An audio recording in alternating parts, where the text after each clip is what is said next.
perusahaan ini berdiri pada saat Solo waktu itu, Mangkunegaran ya, punya bisnis kopi yang kalau dalam tulisan sejarah itu sangat besar. Punya perkebunan juga di Tawangmangu, di mana ini, Kemuning ya, Ngargoyoso itu dulu ada banyak perkebunan kopi punya Mangkunegaran dan hasilnya diekspor ke Eropa.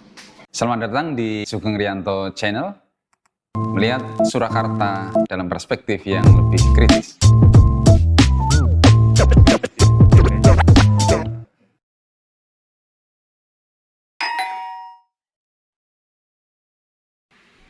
Baik, ini mesin penggiling kopi ini agak unik ya, agak antik gitu. Memang ini sudah jadul banget nih. Ini pabrikan Inggris, pabriknya sendiri berdiri sekitar 1895-an ya. Jadi udah 100 tahun lebih yang lampau, dan ini ada beberapa model, ada 4 ya kalau tidak salah, dan sangat mudah, sangat membantu kalau kita mau giling kopi ya, artinya simple gitu loh. Kita tinggal tuangin kopi ya, kemudian tinggal setel. Nah, ini ada buat nyetelnya ini.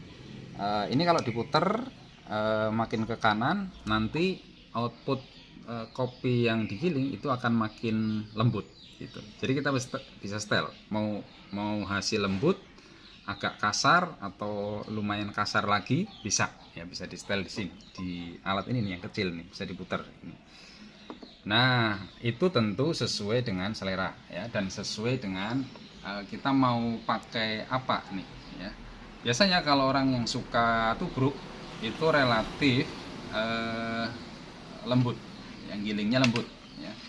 Kemudian ada lagi nih beberapa orang yang menggunakan kopi lelet ya, lelet. Jadi kopinya lembut banget, biasanya bagi perokok tuh ya. Kopinya di kalau sudah diseduh air, kemudian ampas kopinya ini dileletkan di rokoknya. Lalu kalau udah kering, rokoknya dihisap. Nah, ini kopi lelet itu lembut banget. Nah, ini bisa dibuat lembut banget, itu bisa. Nah, ini keunikan ya alat ini. Klasik, kemudian bisa di setel lembut dan kasarnya. Kemudian juga ya secara penggunaan simpel banget, tinggal muter gini dan nggak berat. Artinya kalau kita mau giling sekilo gitu, tangan belum capek, masih bisa gitu. Nah, kemudian saya dapat dulu dari teman, dikasih teman ya. Jadi teman punya 2, terus tahu saya suka kopi, suka giling sendiri ya. Kemudian saya dikasih 1, dan ini yang selalu saya pakai buat giling kopi-kopi saya ya. Saya biasanya beli mentah, terus saya sangrai. Nah, kadang kalau sempat ya sangrai sendiri, kalau enggak ya ada beberapa tempat di Solo sini yang kita bisa roasting ya, atau mensangrai kopi ini sesuai dengan selera, mau dark ya, gelap, atau mau middle, jadi dia kayak setengah matang gitu. Nah, itu juga sesuai selera ya. Nah, saya biasanya pakai yang middle, jadi nggak terlalu gelap atau nggak terlalu pahit gitu ya. Nah, alat ini sekali lagi sangat simple, klasik bentuknya, dan produk lama, produk Inggris ya, sudah lama. Saya kira perusahaan ini berdiri pada saat Solo waktu itu, Mangkunegaran ya, punya bisnis kopi yang kalau dalam tulisan sejarah itu sangat besar.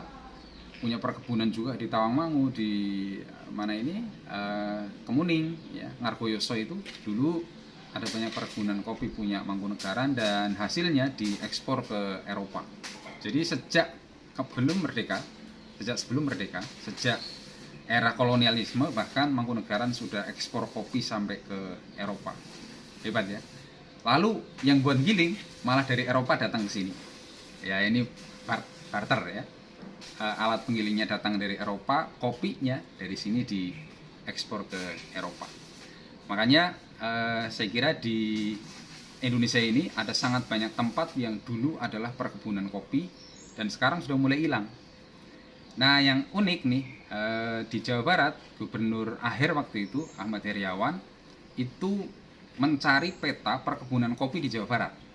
Dulu juga banyak di sana, era kolonial ya, era Belanda ya. Nah, lalu direkonstruksi di sana tempat-tempat yang dulu buat produksi nanam kopi itu pasti sudah disurvei sama Belanda, ketinggian tempatnya, tanahnya, ya, suhunya, semuanya sudah disurvei dan pasti itu bagus buat nanam kopi.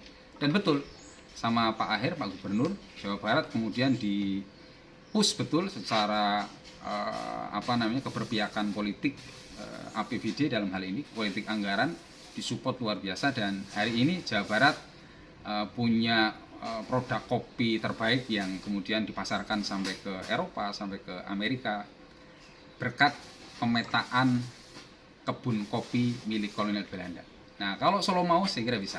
Ya, di Tawangmangu sana sudah ada lahan, di Kemuning sudah ada lahan, tinggal mau atau enggak ini kemudian diangkat kembali dan kemudian diekspor ke negara-negara yang menggemar kopi-kopi yang ada di Indonesia. Robusta kita punya, Arabica kita punya, Liberica kita punya, dan masing-masing ketinggian itu memungkinkan.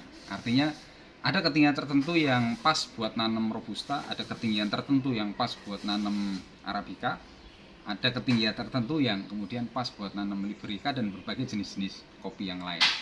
Indonesia apa yang nggak bisa, tinggal mau atau tidak. Mari kita nikmati kopi, ya, biar fresh, biar santai, dan biar bisa muncul inspirasi-inspirasi yang positif untuk bisa kita berikan kepada orang-orang di sekitar kita. Terima kasih.